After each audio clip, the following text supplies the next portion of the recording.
Ki Joko Bodo meninggal dunia di umur 57 tahun pada Selasa 22 November pagi tadi, diduga karena sakit.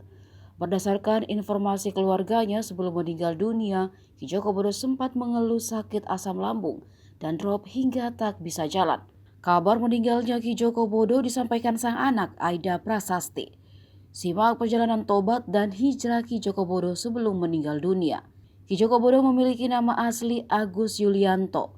Julukan Ki Joko Bodo disandangnya terkait profesinya sebagai paranormal kondang. Sosoknya begitu terkenal di Indonesia bahkan diakui di Asia Tenggara. Saat masih menjadi paranormal oleh pasiennya, Ki Joko Bodo dipercaya dapat menangani segala masalah hidup mengenai nasib, ekonomi, usaha, dan penyakit. Ribuan jin diklaim dimanfaatkan Ki Joko Bodo untuk menolong pasien, mempercepat proses meraih keberuntungan, meraih pangkat dan jabatan, jodoh dengan suami kaya atau istri cantik.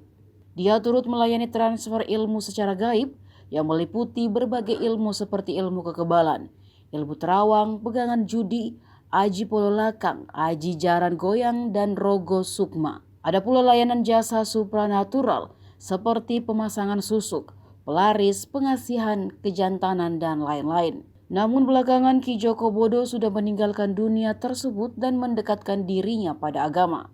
Segala koleksi yang berhubungan dengan hal-hal mistis untuk menjalankan praktiknya pun dihilangkan, antara lain seperti lukisan dan keris.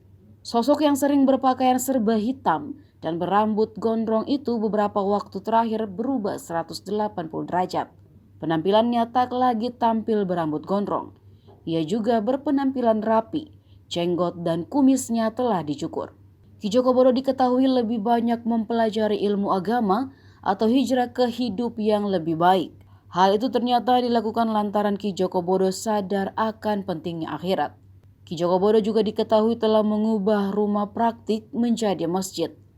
Rumah yang dulu digunakan untuk praktik paranormal kini telah diwakafkannya. Ki Joko Bodo mewakafkan rumah praktiknya untuk digunakan sebagai rumah ibadah.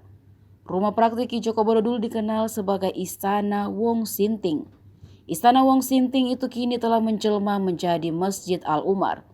Selain itu, kini Ki Joko Bodo rajin sholat 5 waktu di masjid. Dirinya pun mengaku alih pekerjaan menjadi pemandu perjalanan wisata rohani demi menafkahi diri, 4 istrinya, dan 10 anaknya. Menurut salah satu anak dari Ki Joko Bodo, Revo, sang ayah kerap menderita penyakit yang tak biasa. Revo menyebutkan selain tiba-tiba tak bisa berjalan, Ki Joko Bodo juga sempat kehilangan suara hingga tak bisa bicara.